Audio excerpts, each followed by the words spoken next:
kind of for being here with us. We're going to have a great show for you today. I have three fairly good size intakes that I want to do. But first of all, our condolences to the crew and the folks who were killed in the implosion of that submersible today. Again, I have several thoughts about it, and you heard some of my thoughts yesterday. Bridge MCP, thank you so kindly for getting that stuff from Rush that said the following. In an interview, he said, "Safety is waste." He told CBS News, there's a limit. At some point, safety just is pure waste. I mean, if you just want to be safe, don't get out of bed. Don't get in your car. Don't do anything. At some point, you're going to take some risk, and it really is a risk-reward question. I think I can do this just as safely by breaking the rules. Evidently, he couldn't do it as safely by breaking the rules. I mean, you can break the rules. Listen to what Josh Gates had to say. Josh Gates, who has a show on, I think it's Discovery Channel. He went on and he said, you know what? I don't think so. Anyhow, welcome aboard, Eric Hayes. Welcome aboard, Michael Rudnin. Says, Bridge, that's the sort of hyperbole nonsense you usually hear from libertarians. True. Eric Hayes, welcome aboard. AC Rodriguez, welcome aboard. Bridge MCP, welcome aboard, and thank you for that meme. We also have in the house with us, Parvet Paul Fleming, AVQ, Yvette Avery Herod. How are you doing, my dear friends? John Cotter. Hello, Egberto from Tokyo. Man, you're all over the place, John. By the way, it was fun doing some bowling. Went bowling for a fundraiser with John Cotter this last weekend, and he terrorized us by, he was I brought up the rear in the bowling. So, hey, no shame. Anyway, I got to start with our videos now. I'll continue with the chat manually, but let's go ahead and get the video started because the first one I want to talk about is investing in your children. I saw an article. I did this one at KPFT, but I want to do it for our audience here. I saw an article that was disconcerting to me. Invest in your kids. That's all I'm going to say. This is an outtake that I did. Please take a listen to it and then go ahead and give me a shout with your thoughts. An article appeared in my feed. I saw the same article pushed in several publications titled, "We are setting them up for failure. Boomers supporting their Gen Z and young millennial children are having their retirement ruined and savings raided," which really upset me. Maybe it upset me because it is something that I've had to do, but with pleasure. Maybe it is something that I had to do because we believe in this particular family unit that is what it is, a family unit. And the family unit can be insular, grow, depending on what size it needs to be, etc. But I'm going to go there in a little bit. Not many see the implications of the article, but the article's sentiment and advice are anti-family. The instantiation of the capitalist doctrine. We will cover this. And first of all, before I get started, I want those parents that are listening now who have followed their stockbrokers, who have followed the advice of their stockbrokers, who have followed the advice of their money managers, who have followed the general advice in the tenants out there. This is not a guilt trip at all, because what we have as a society has always been an indoctrination, and that's not America only, that's all over the world. Every society is an indoctrinative state. That's just how we are. To some extent, my parents indoctrinated me. I probably indoctrinated my daughter, because indoctrination just means there's a certain set of values that don't necessarily have any scientific way of why it should be that way, but that's just how the culture develops. And in America, we have we have an individualistic culture. We have a culture that says more about yourself. You care about you. If you take a look at our gun debate is there because I want the ability to have a gun. I want the ability to do as I please. I, right? You look at Ayn Rand, it's about not caring about the collective, not caring about all of us all. It's about me. Even Ayn Rand, that woman who believes solely in selfishness, even when she was on her deathbed, she depended on us all, Social Security. So there's nothing called I in reality, right? We're all codependent. It's hard to accept many a times that I need you. All of us needs each other. And when we realize that we need each other and we believe in that concept, it's amazing how much better life is because no longer are we just trying to hoard for ourselves. But we haven't gone through that yet. Right now, we're still, because again of our indoctrination. And that's why I'm saying what I'm going to say here. Please, if you have, if that is the path that you taken, remember, we understand that is how we've been reared. That is how we've been indoctrinated in just about all these things that we do. Anyhow, I want to start out with the article before I get into my soapbox. The article starts out, everyone wants the best for their kids. That's true. Most people are good people. Whenever it's happiness, health, or wealth, parents and guardians want their kids to have as an abundance of each.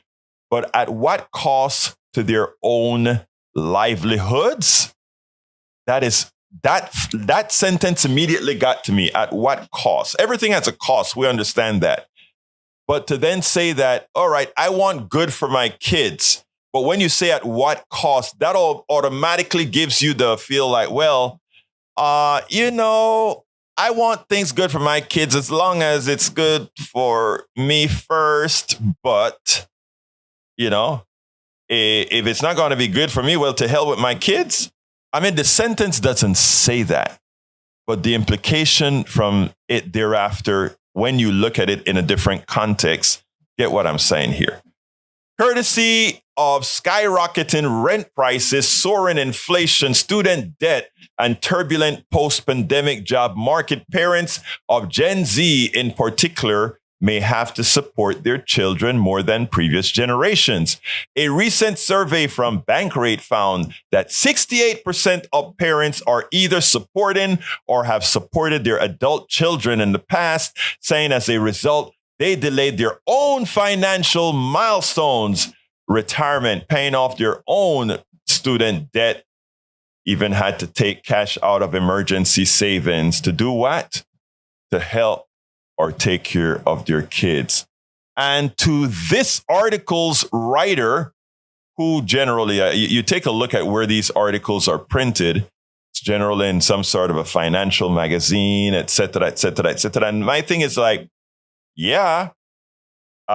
increase rents, increase, all these prices are higher now that those who are baby boomers and Gen X's, we never had the kind of prices to go to school and all of that our kids have right now. When I came to the United States, I paid the highest tuition rates than anyone else because I was a foreigner my first year, and I paid $40 a semester hour.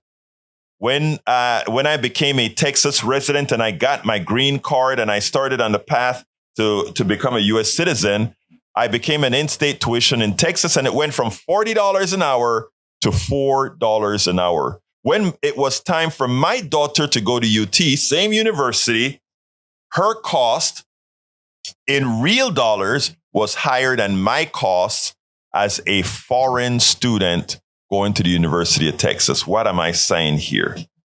To equate what boomers and Gen Xers went through financially with what Gen Zs and millennials are going through, the kind of costs that they have relative to the kind of costs we had, it's a lot higher.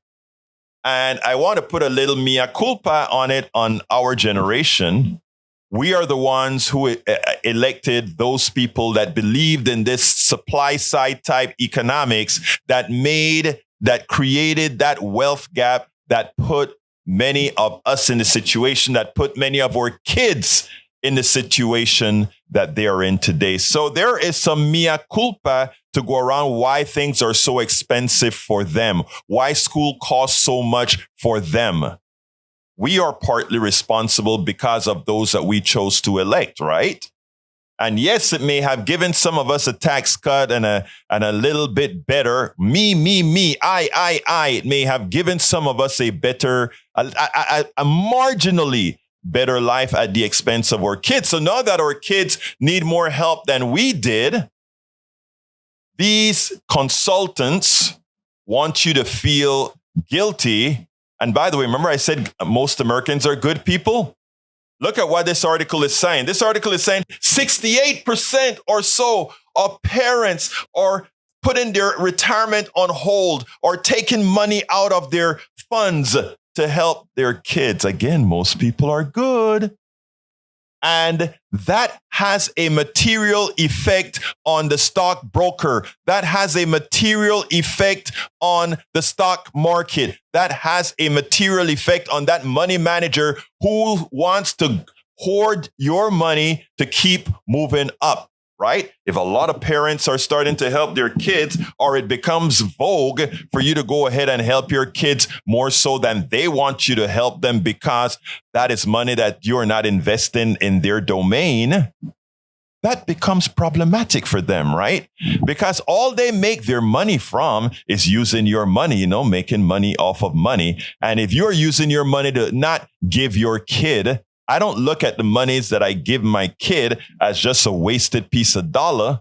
It's an investment not only in my kid's future, not only in my kids' growing up well-being, even I have to do it more so than they did with me because of the society we live in.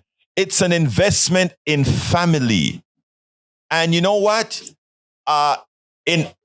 People have a tendency to believe that somehow not investing in you and you doing well and necessarily not helping those in the family that needs help, that somehow then in your later years, it's going to be okay because you have more money in your retirement, because you have more money of your own. But you know what that leads to? A society where as you grow old, you're thrown into a nursing home and not with the love of family, taking care of you, because now it's all antiseptic. You saved a lot of money and you even saved enough to be in a nursing home. Most don't. Most can't. But for those who can, that's what the stockbroker is telling you. Put your money away. Give your money to that insurance company who can get you in a nursing home, because they've used your money and now they're going to give some of it back to you to be in a nursing home. Whatever happened to family? Well, we never nurtured family. The economic system isn't designed to say, let's do the things that nurture family, that makes families feel responsible for each other. Not only in youth, but but when you get old. You wonder why today nursing homes are the big thing, and in the traditional American family, why is it that after one gets old and needs a little bit of help, other than yes, both households are working, folks throw their parents into a nursing home, etc. Without any feeling of I wish I could from some. It's the system that is keeping the families apart. A while back, somebody once said that, our welfare system destroys the family. And in a lot of ways, they were right. The people on welfare, they used to they wanted the father to be out of the house, because if the father is in the house, there's more money that's gotten. All these kinds of structures were created that did this. And all of it was because of how much money one was willing to give, under what circumstances we wanted to give the least possible. So what am I saying here? what am I trying to get across here? And I'm going to get a little bit more of the article, then I'll stay that. A recent survey from Bankrate found that 68% of parents are either supporting or have supported their adult children in the past, saying as a result, they delayed their own financial milestone. And believe it or not, they look at that statement as a problem. I look at that statement as saying, above and beyond the pressures from the Wall Street folks telling you, don't be giving those spoiled brats any money. You go ahead and throw it into your savings account. Look, I'm not saying to be irresponsible or to create irresponsible kids. But what I'm saying is, whenever you hear the statement about giving money first to the stockbroker before you help your kids or before you invest in your kids, I find it problematic. Now, Gen Z and millennials say on average they shouldn't have to start paying off their bills until they're 22. Okay. Most of us don't ever pay off our bills till we are 60 something. You doubt it? Take a look at the numbers. The data found millennials think that, I'm not going to read that part about the data, think of what millennials, because it was clear that the author of this piece, however, had a severe bias against Gen Z and millennials. And I don't even consider it a bias other than it is something to make parents who decided to help their kids feel guilty because they want you to stop. They want your money. They want you invested in your retirement. And look, investing in your retirement, all these things are important. That said, most Americans right now can't even do that given our current economic state, our permanent economic state, that is. Then they want to give you illustrative examples now, right? Welcome aboard, Eric Hayes, to the program. They want to give you illustrative examples. So they have a subtitle in the article that says, helping my kids so much was a huge mistake. You know, the way I don't know if you remember yesterday, or 2 days ago, or I think it was on the Friday show, I said my wife was watching a program on TV where it says that electric cars are heavier, and because electric cars are heavier, the wrecks are going to be more substantial with the electric cars. There's this just out of the blue story comes out, the networks pick it up, and suddenly they put in the mind of people that somehow electric cars were dangerous, right?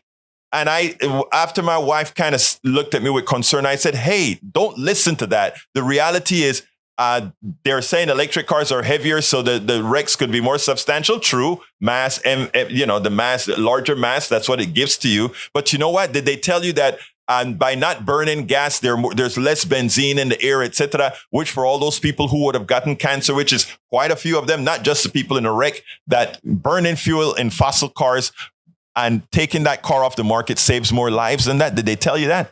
Oh, no, I never thought about it that way. The same with this article. This article subliminally is teaching us something. When certain articles come out, we have to know the sources. We have to see where they come out, and we have to understand why they are written. And when you see articles like this that are trying to promote, like I mentioned in the beginning of this program, a certain indoctrinative state, a way of controlling your mind in a certain way. They're trying to tell you how you must behave, what you must do. They want to change your modal.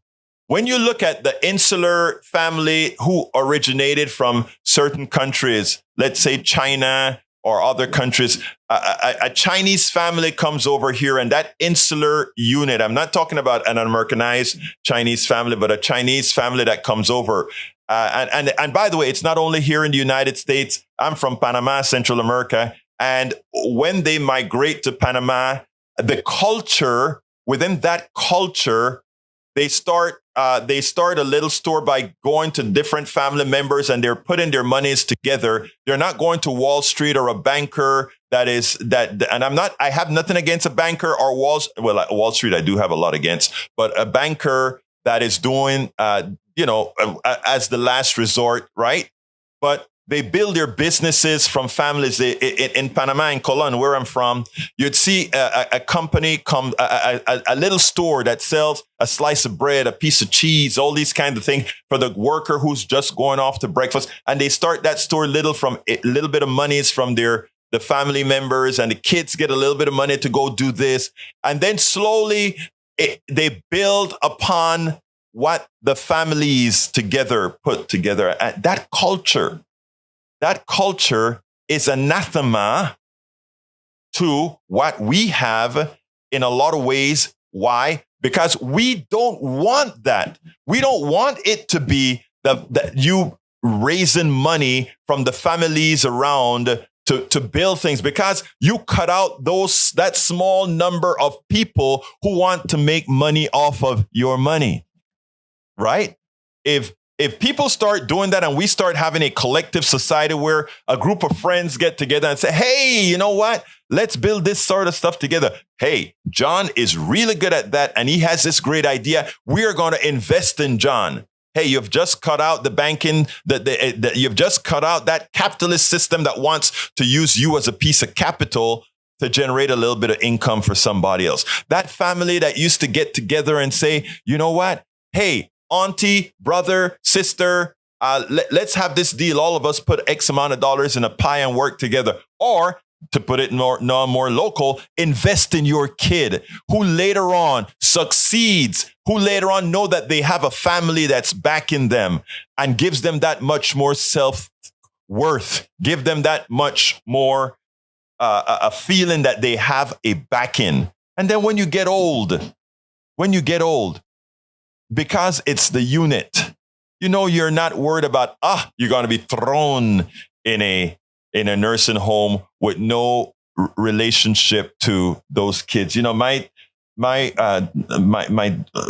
and I are watching a newscast one time several years ago, and there's this woman who her house was in disrepair. She lived alone. The heat was gone, all of that. And the newscaster said, and it's interesting, her daughter is a doctor. Her son is an engineer. And all of that they were talking about. And, this woman is living like this, right? And my wife was like, look how lousy those kids are. And, initially I said, yeah, that's, how do you let your mother, your parent, or any family member live that way when you're in this particular situation, right? And then I thought for a minute and I said, people in general, people are good, and people are general reciprocative, There must be something there. And when you see stories like this one that I'm reading that seems so benevolent, but what it teaches you is to take care of you first, right? So that kid that's a doctor now is thinking of taking care of themselves first. That kid that's an engineer is probably thinking about taking care of themselves first, right? It is not of second nature, because that parent that now needs probably took care of themselves first. I'm not saying I know that for a fact, but I'm saying knowing the goodness in people in the aggregate, you can see how that indoctrination of taking care of self first can be extrapolated.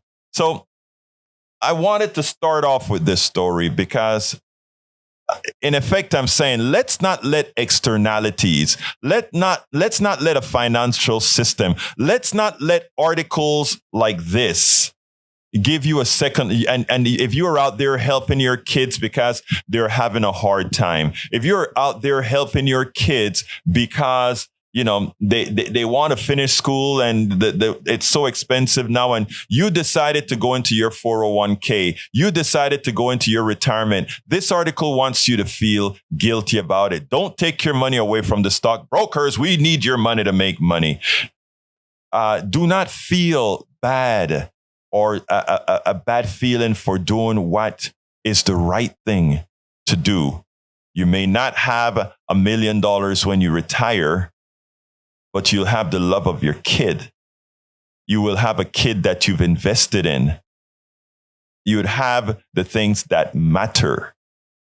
And you know what matters? Human relationships more than any piece of dollar matters. It does matter. It does matter. Like I said, the goal here is not about spoiling kids. That's not what I'm talking about. The goal here is not about saying kids can have and do as they please. The thing here is, I remember riding the bike with when I used to ride with a club here in Kingwood, and a guy, the two of us were pulling the back up, and the two of us were riding side by side, and he said, my son is getting ready for college, and this guy's an executive. And he's like, I told him, my parents gave me nothing to go to school, and I'm giving him nothing to go to school. He better get himself a job and take care of, that individualistic kind of a being, right? And as I'm riding my bike, I'm like, my God, I could never do that for my daughter. I had my daughter at 529 when she was going to school, and as she did more schooling than I thought she would in going to med school and all of that, the answer to you, Eric, is yes. I did use my retirement to help my kid. And do I regret any of that? Absolutely not. That was an investment in my kid's future. And that was definitely an investment in her future. And I would do it over and over again. I would rather not have a whole ton of money in the bank, having known that I helped a part of our family unit move ahead. This thing that they teach you about, Breach is right about putting the mask on yourself first so that you can save the kid. But when it comes to investing in a kid, it's investing in the kid so that the future can go on. Because if you don't invest in that kid when it is time to invest in that kid, under the theory that you're putting your money away for the future, number one, you don't know what the future holds. That's the first thing. You don't know what the future holds. But you know that if your kid doesn't get that investment in the present, that you may crush their ability. Wealthy people, I was talking to somebody on the side about this subject, and he said, imagine it's a wealthy people telling the middle class, don't invest in your kids, invest in the stock market first, invest in your retirement first.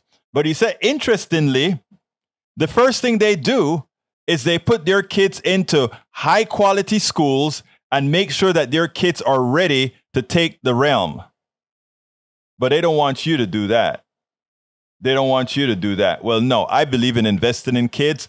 And like I said, from the people from other cultures that come here, you see that for them, family is first. They take care of family. They work within the family unit, and the family unit works for them all. Anyhow, second subject of the day, Mr. Lieu, Ted Lieu, really brought to the forefront. Yes, there was Russian collusion. Right now, the right wing is trying to reinvent history that somehow there was no Russian collusion in the election of 2016. I repeat, there was Russian collusion, and that is what the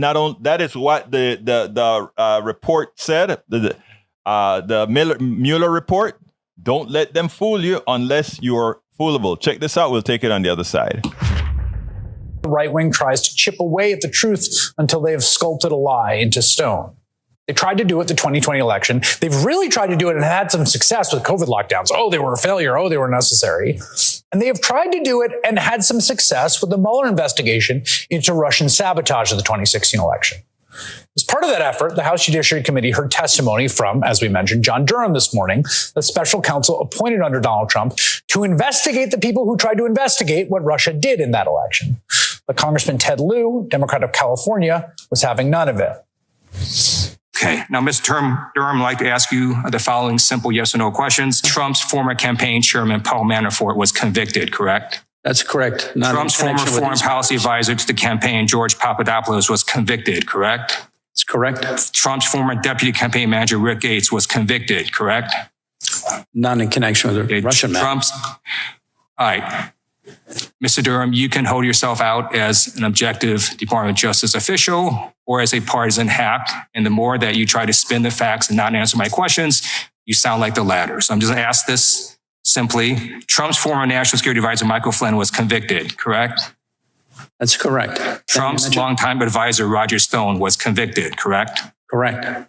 In contrast to multiple Trump associates who were convicted, you brought two cases to jury trial based on this investigation, and you lost both. And so I don't actually know what we're doing here because the author of the Durham report concedes that the FBI had enough information to investigate. And thank goodness the FBI did, because multiple Trump associates who committed crimes were held accountable. And the best way to summarize what happened is thank you to the brave men and women of the FBI for doing their job. Congressman, what was your understanding of the purpose of today's hearing with Mr. Durham?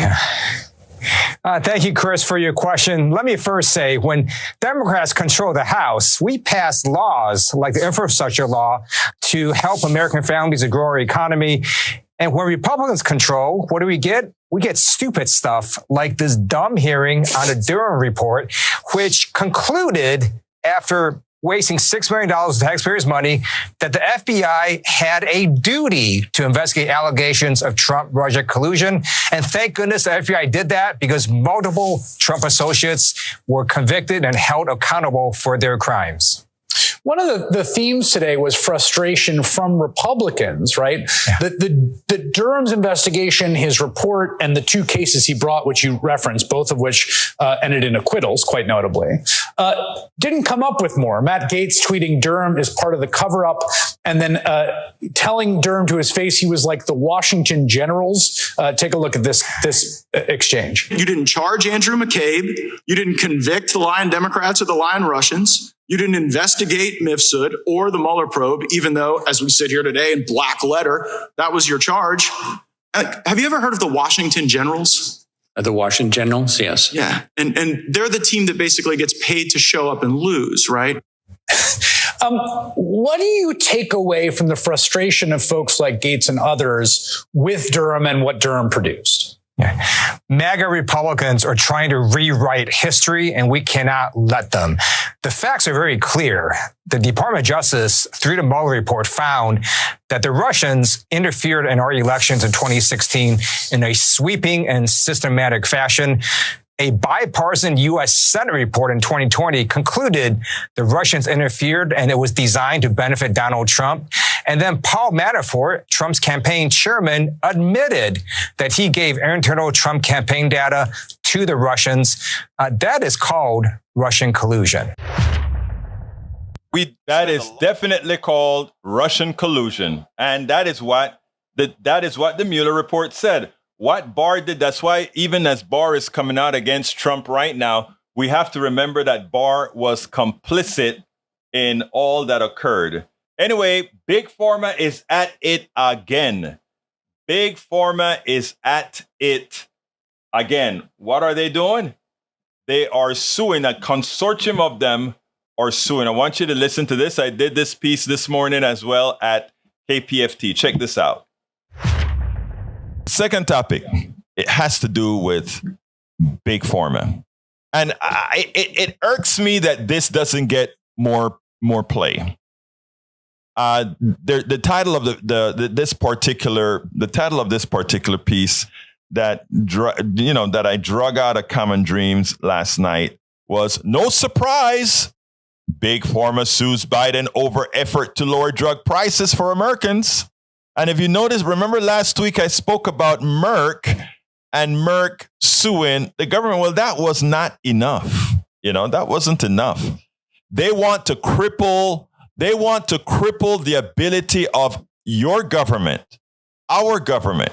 They want to cripple it before it gets started because they are scared about that stone rolling down the hill, that little snowball rolling down the hill and becoming pretty big, right?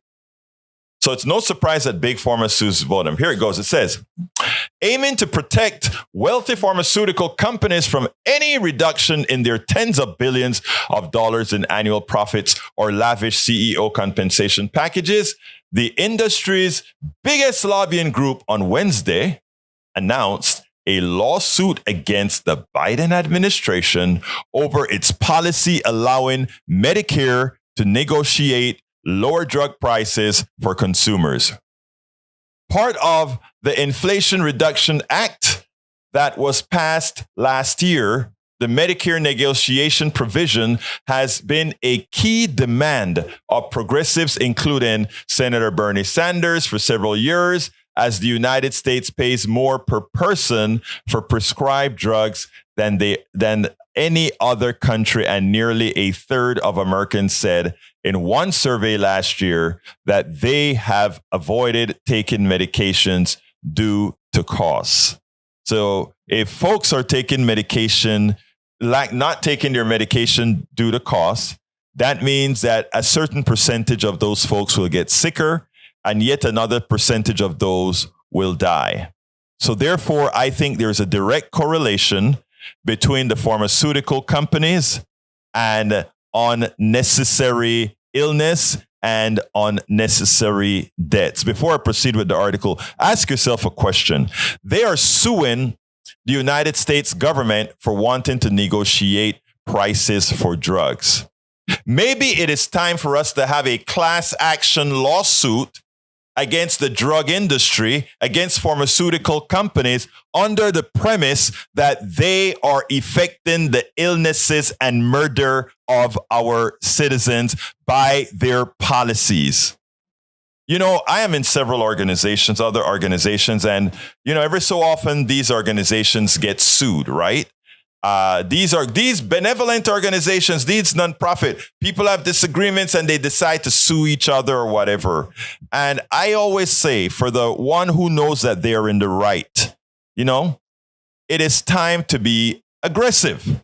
And aggressive means immediately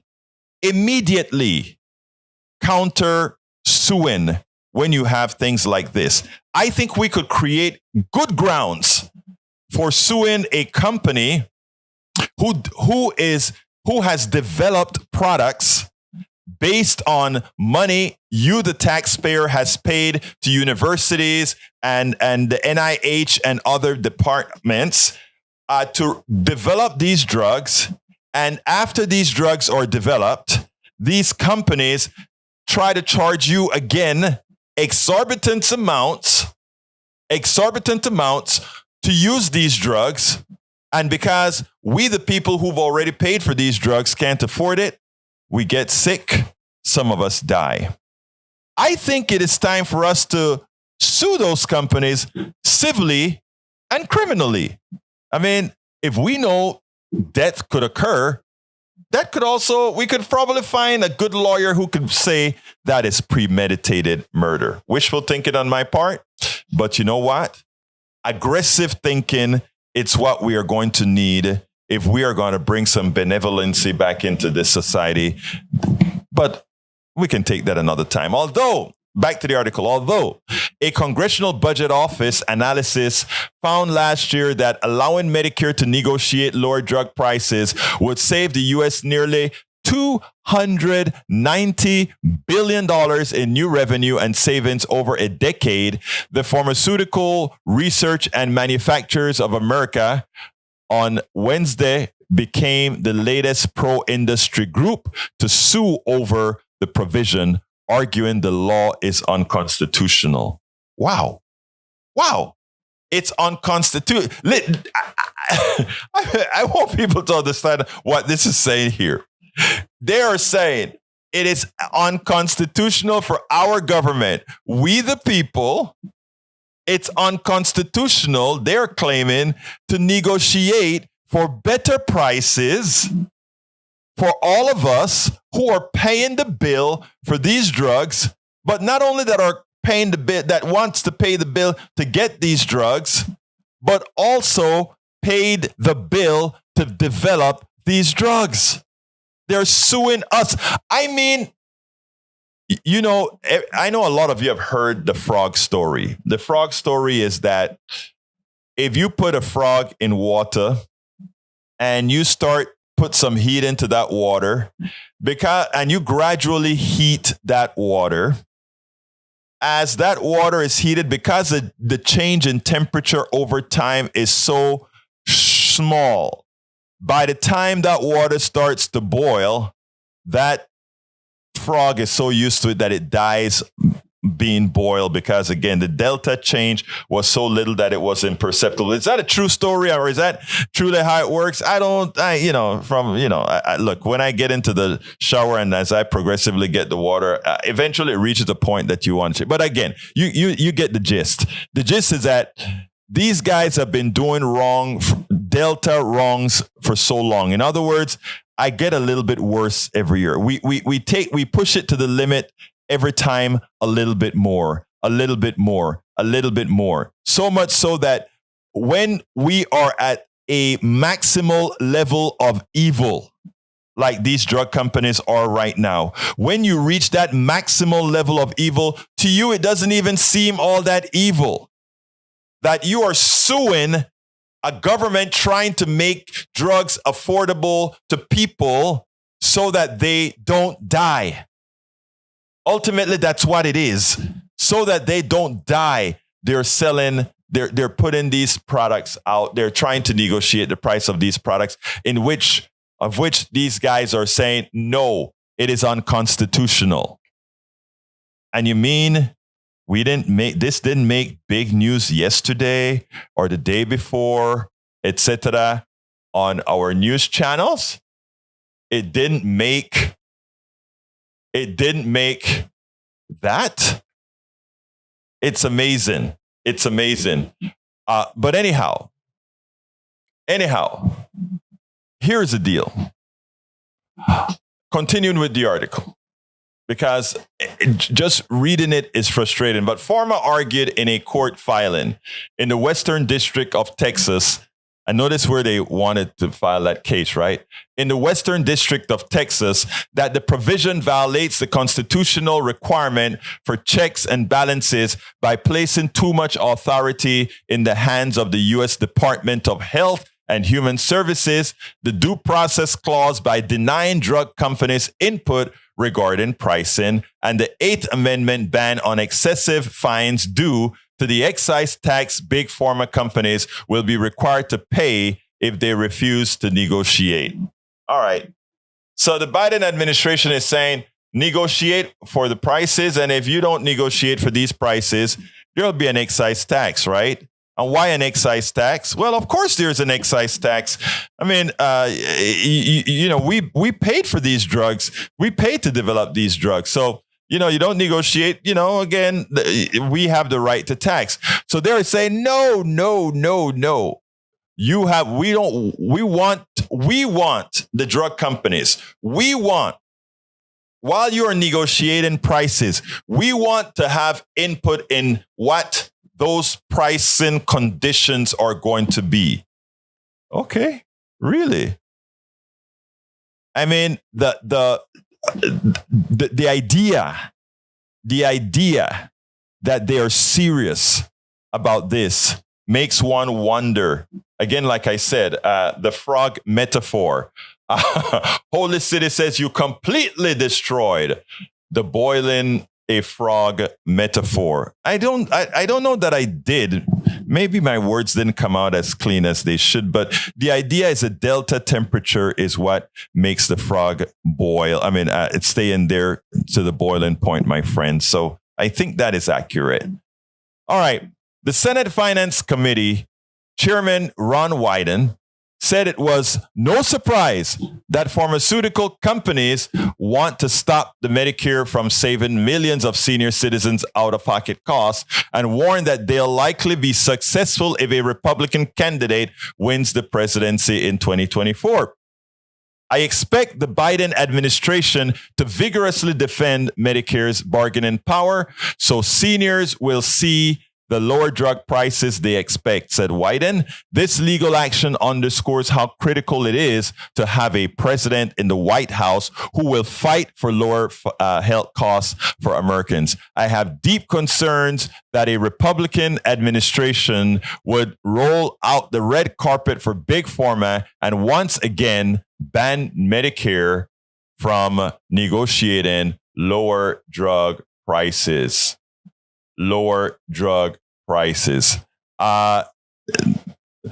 Pharma was joined by the National Infusion Center Association and the Global Colon Cancer Association in legal challenge, which follows a lawsuit filed by drug maker Merck, right?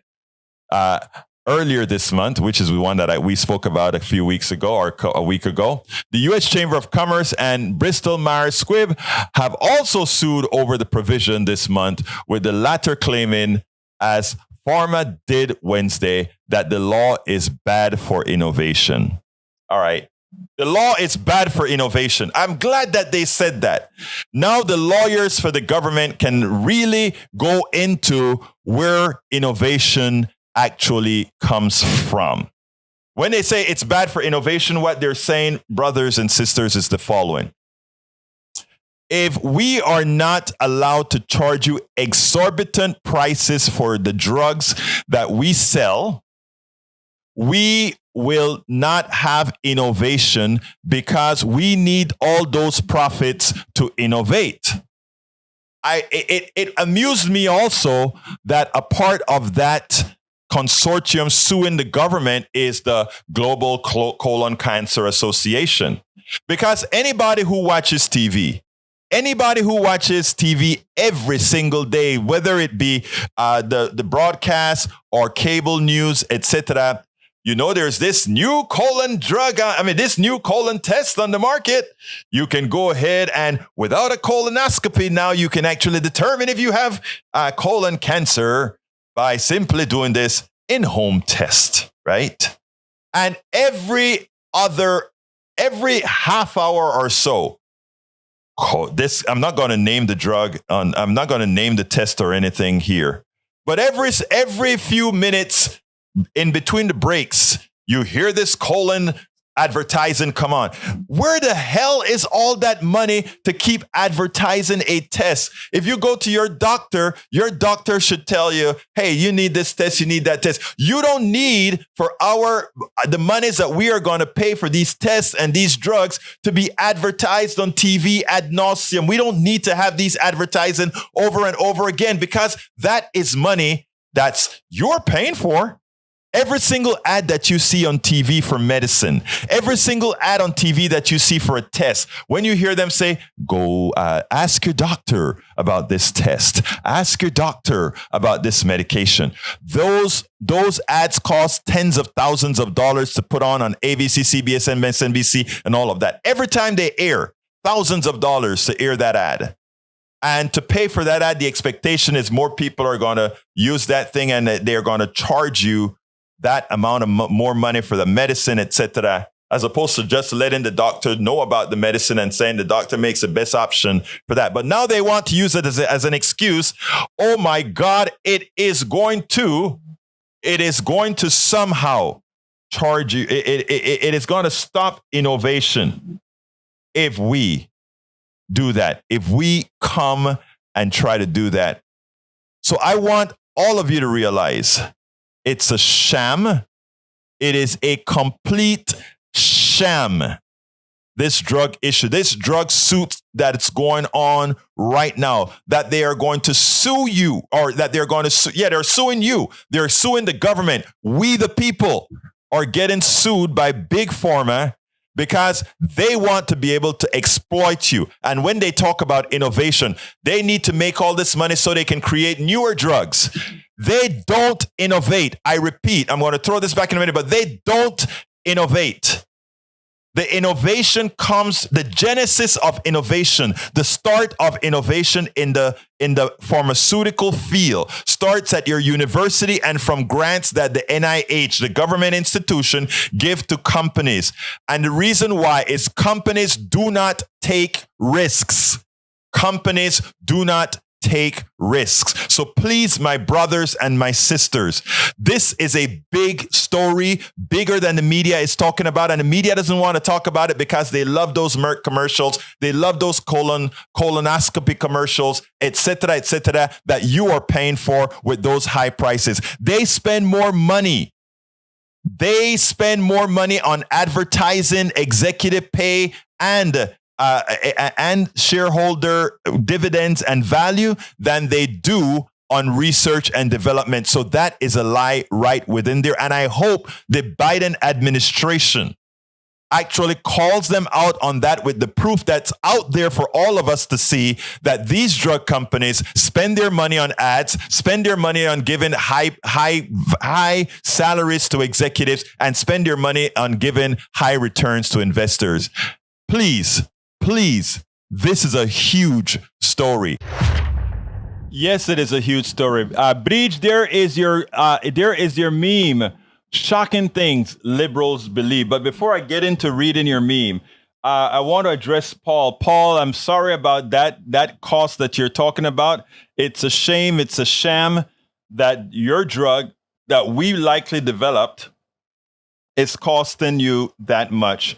I would love to have you, if you're comfortable, to do a one-on-one, an interview with you as far as what you're going through and your medical, so that we can show in real to what it is for real people out there, our lousy medical system. So if you're willing to do so, drop me a direct message, please, my brother, because I would love to hear your story. And we are here on your side. And I've seen, I have a wife with lupus, which is a disease where the immune system attack your own body, which is similar to many other autoimmune diseases. So I would love if you, at any time, if you'd like to go through with that. Great conversation going on there. Thank you very much, John Cotter, for not allowing the fallacies from our brother Michael Cisak to go unanswered. It is important that we answer every fallacy, every false prophet,